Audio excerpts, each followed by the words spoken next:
Given how bitter the feelings are between Qantas and the unions, it's probably no surprise that their long-running industrial dispute will now have to be resolved by an independent umpire.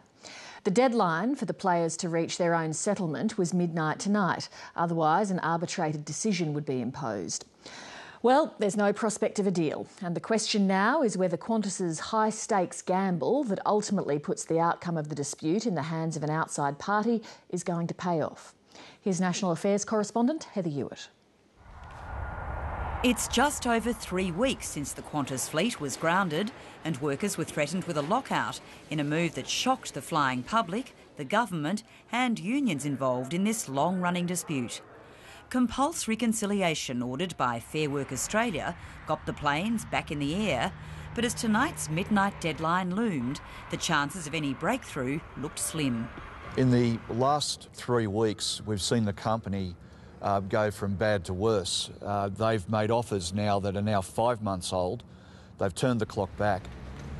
Still, unions representing pilots, engineers and baggage handlers had expected negotiations to go late into the night, close to the deadline. But by mid-afternoon, the talks involving Qantas, the pilots and the Transport Workers Union had collapsed. Qantas today was unable to reach agreement with the Pilots Union or the TWU and Fair Work Australia. The process now goes on to binding arbitration. That binding arbitration process could take a number of months. That's a disappointing outcome. It's a slap in the face for these workers who've just spent the last 21 days working hard on getting an agreement. We made concessions that we thought were quite in line with what the public would expect and what the pilots would expect, and also what the shareholders and Qantas management would expect. We presented what we thought was an absolutely reasonable offer. It was rejected today. Skeptics in the union movement believe this was always the intention of Qantas. If 21 days of conciliation fails, the process moves to compulsory arbitration before the independent umpire, unless all parties agree to an extension.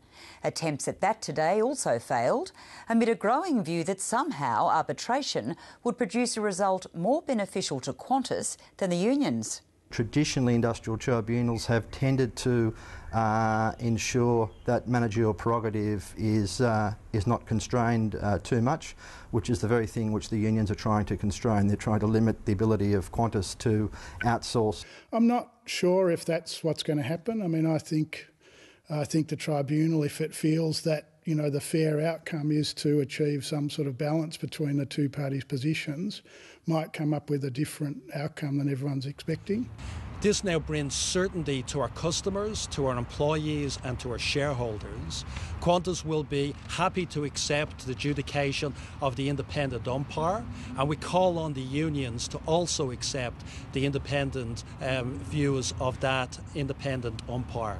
But not surprisingly, it's clear the unions feel they've been hard done by and offered all they could, something Qantas strongly disputes. 7:30 understands discussions with the Transport Workers Union have been especially prickly. We made additional concessions and we're prepared to see those finalised, and unfortunately we've seen Qantas, it appears, determined on forcing this issue to arbitration, continuing to thumb its nose on this group of workers. We've made offers to the unions that we believe are generous, that include pay rises and improvement in conditions. What we've also done is given some certainty for Qantas employees, but we've maintained our need to have flexibility. In the next few days, Qantas and the unions have to work out the matters for arbitration. But it's understood there are major sticking points involving the Transport Workers Union. It's still threatening legal action and will decide at a meeting on Thursday if it will appeal against Fair Work Australia's ruling to cease industrial action. Is it a waste of time? I don't know that it's a waste of time, but look, generally the courts are reluctant to interfere unless there's some blatant legal error, and I haven't seen any on the face of this application, but you never know. What is certain is that it's going to be several weeks at least, and possibly months, before the Qantas dispute is settled by Fair Work Australia. And of course, the decision on the Qantas matter is the biggest test yet of the federal government's Fair Work Act, so it will have major political ramifications too. Heather Hewitt reporting.